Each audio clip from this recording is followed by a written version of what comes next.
Maintenant que nous savons déclarer une classe et implémenter son constructeur et son destructeur, nous allons découvrir comment mettre des choses dans notre classe pour qu'elles deviennent un petit peu plus utiles. Nous allons donc découvrir les notions d'attribut membre et de fonction membre. Alors, un attribut membre, c'est tout simplement une variable que vous allez avoir dans votre classe et que vous allez pouvoir utiliser à partir d'une instance. C'est-à-dire que vous aurez ici la variable foo qui existera et qui sera différente pour chaque instance de votre classe. Un petit peu de synchronisation, ne s'inquiète pas. De la même façon, vous découvrez en dessous comment je vais pouvoir déclarer une fonction membre, c'est-à-dire une fonction qui va appartenir à ma classe et que je vais pouvoir utiliser depuis l'instance de ma classe. Alors, si on se souvient un petit peu des structures en C, avoir un attribut, un entier foo par exemple, bon, c'est quelque chose qu'on est assez familier. On sait qu'on va pouvoir faire l'instance point ou flèche suivant si on a un pointeur ou pas, l'attribut ou le membre de notre structure qui nous intéresse. Mais par contre, si on voulait mettre des fonctions dans notre structure, c'était impossible en C. La seule façon de le faire, c'était d'avoir un pointeur sur fonction dans notre structure, d'assigner le pointeur ensuite et de pouvoir faire après le déréférencement de notre pointeur sur fonction pour appeler la fonction. Ça fonctionne très bien, mais ça demande un petit peu plus de syntaxe et de préparation en C, c'était pas très pratique à utiliser. Là, en C++, nous avons la possibilité de directement déclarer une fonction dans notre classe.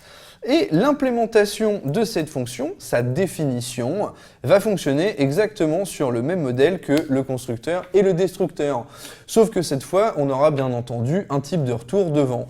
Donc là, j'avais l'exemple d'une fonction membre bar, qui était donc membre de ma classe sample.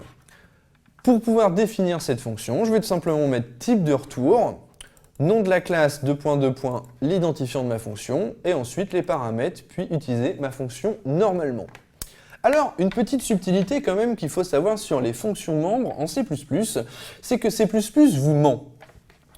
Ici, ma fonction membre bar, contrairement aux apparences, a un paramètre, et non pas 0, comme le void le laisse sous-entendre. Par défaut, C++ passera toujours automatiquement et de manière transparente un paramètre qui sera toujours le premier, qui sera un pointeur spécial qu'on va découvrir dans la vidéo suivante, qui sera un pointeur sur l'instance courante et que vous pourrez utiliser ensuite. Mais on garde ça pour la vidéo d'après.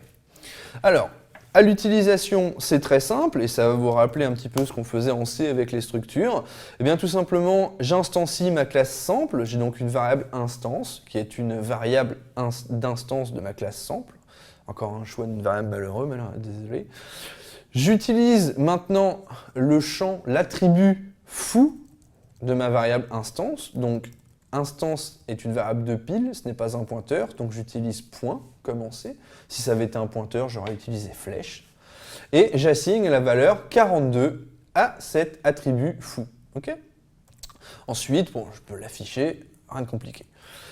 Et pour mes fonctions membres, bar en l'occurrence, eh ben, j'utilise la même syntaxe, c'est très simple, c'est très pratique, et ici, instance.bar va me permettre d'appeler la fonction membre bar de mon instance de la classe sample. Tout simplement, on se retrouve pour la suite dans quelques instants.